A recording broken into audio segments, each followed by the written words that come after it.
ఇది గోకులం అనే గ్రామం. ఈ గ్రామానికి ఒక శాపం ఉంది.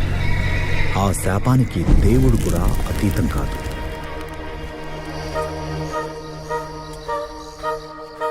ఫాదర్ గారు, ఫాదర్ గారు, సెలవు ఏంటి ఫాదర్ గారు పలకట్లేదు? ప్రముఖ క్రిస్టియన్ మతాధికారి జోసెఫ్ ఫర్గస్ అతి కిరాతకంగా అతని ఇంటి వద్ద హత్య చేయబడ్డారు.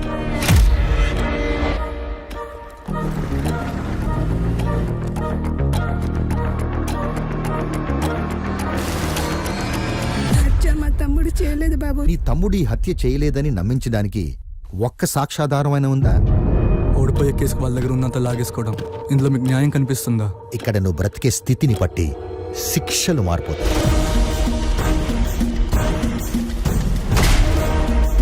క్రిస్టియన్ మతాధికారిని చంపిన తెగింపు వెనకాల ఎవరున్నారు?